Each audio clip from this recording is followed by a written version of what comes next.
좋아요, 구독!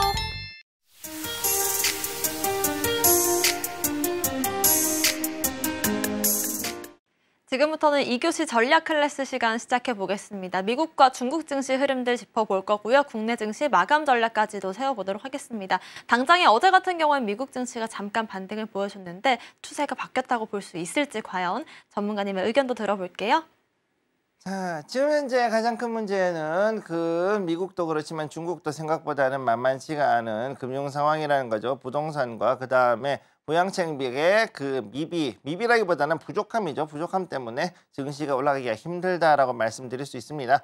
어제 금리를 동결했죠. 우리의 기본적인 대출금리 같은 것이 중국에도 있는데 여기에서 금리를 동결하고 났더니 이건 못 참겠다 이러고서 어제 떨어졌어요. 자, 윗꼬리를 주고 떨어지고 오늘 다시 또 여기서 또 떨어지고 있는 이런 상황에 와 있다. 따라서 샹하이 같은 경우 즉 국영 기업들조차도 지금 현재는 위에 있는 이 저항대 3,100선을 넘어가는 것이 쉽지가 않은 상황이라는 것을 보고 있습니다. 자, 그러면 다음으로 이제 신전 같은 경우를 봐야 되는데 심천은 어떻게 되느냐?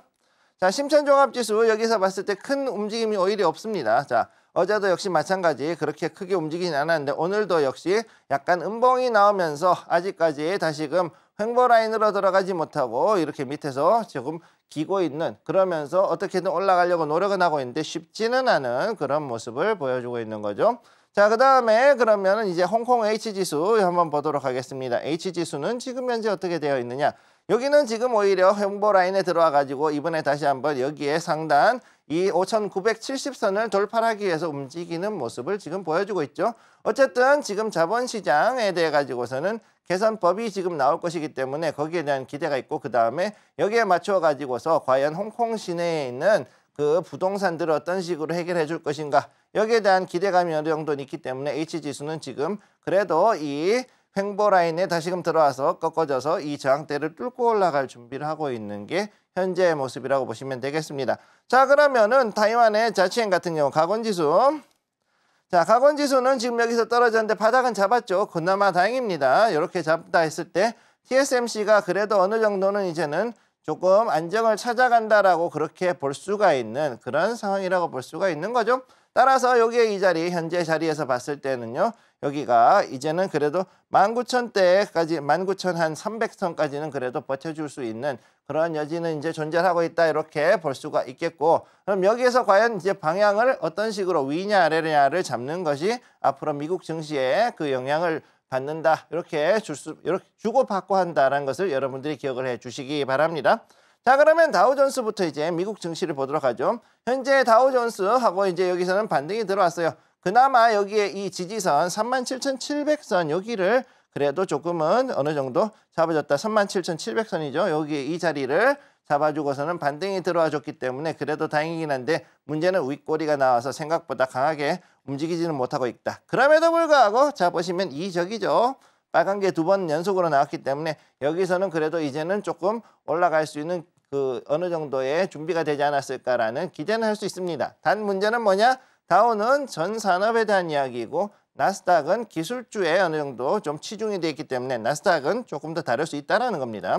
자, 지금 현재 나스닥 같은 경우 지금 보시게 되면은 쭉 떨어지다가 여기서 오늘 드디어 반등은 들어왔죠. 1.11% 지금 들어와서 그나마 15,400포인트, 450포인트까지 여기에서 이제 마감을 했어요. 자, 중요한 건 뭐냐? 15,200까지 지금 떨어졌는데 이게 과연 여기서 반등해가지고 전 고점까지, 자, 16,500 근처까지 갈 수 있느냐 없느냐가 가장 큰 핵심이죠. 그런데 갈 수가 제가 볼 때는 없을 수도 있다는 게 지금 가장 큰 문제라고 볼 수가 있습니다. 자, 그럼 세 번째. 여기에 S&P도 역시 이렇게 해서 올라왔긴 한데 여기도 역시 그렇게 올라가는 건 쉽지가 않다. 지금 그래도 다시금 5천선을 회복을 했습니다만 그럼에도 불구하고 상당히 불안한 움직임이란 거죠. 최소한 오늘 저녁에 한 번 더 해가지고서는 상승해 주지 않는다 그러면은 언제든지 5천선은 깨질 수 있다는 것을 여러분들이 기억을 해 두시기 바랍니다. 네, 일단은 중국 증시와 미국 증시의 흐름들을 좀 짚어주셨는데요. 미국 증시 같은 경우에는 이번 주에 좀 중요한 빅테크 기업들의 실적이 있는 만큼 테슬라를 오늘 비롯해서 또 마이크로소프트와 알파벳까지도 체크를 해보시는 것이 전반적인 증시 흐름들을 예측하는 도움이 되지 않을까라는 생각이 드는 것 같습니다. 이렇게 해서 해외 시황 짚어봤고요. 국내 증시는 좀 힘겹게 양봉을 유지하고 있는 모습인 것 같습니다. 어떻게 마감 전략을 세워보면 좋을지 전문가님의 전략 한번 들어볼게요. 네, 지금 현재 봤을 때 굉장히 어렵습니다. 코스피가 2630선을 지금 지키는 게 굉장히 어려운 자리로 들어와 있고요. 그래서 오늘의 중요한 포인트, 오후까지 해서 과연 2630포인트를 지키고 반등을 할 것인지 아니면은 여기에서 떨어지는지, 이게 특히나 중요한 자리가 될 거라고 보고 있습니다.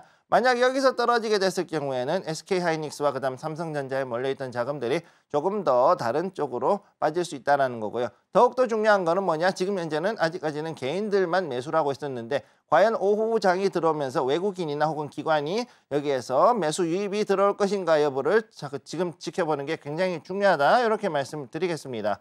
자, 다음 두 번째로 코스닥 한번 보도록 하죠. 코스닥 같은 경우도 지금 현재 상황은 마찬가지 있는데 아까에 비해 가지고선 그나마 좀 낫긴 하지만 여전히 쉽지는 않은 자리에 있습니다. 이 자리에서 과연 올라갔을 때, 자, 850선을 어떻게든 여기에서 회복하기 위해 가지고 움직이고는 있지만은 그럼에도 불구하고 지금 현재 음봉이 나오고 있기 때문에, 즉 계속해서 개인만 뭔가를 매수를 하고 있고 여기에 외국인 기관이 매수세가 들어오지 않고 있다는 게 가장 큰 문제가 되는 거죠. 자, 그럼 지금 현재에서 이제 개인들이 들어오면서 키 맞추기를 하고 있는 여러 종목들, 특히 이 풍력이라든가 아니면은 수소, 그 다음에 지금 현재 2차 같은 것들, 이런 종목들에 대해 가지고 좀 더 지켜보시고, 그 다음에 아직은 이제 다시금 조금 회복할 수 있는 증권이라든가 이런 금융 관련된 종목들도 한번 지켜보실 것을 권해드리겠습니다. 좋아요, 구독!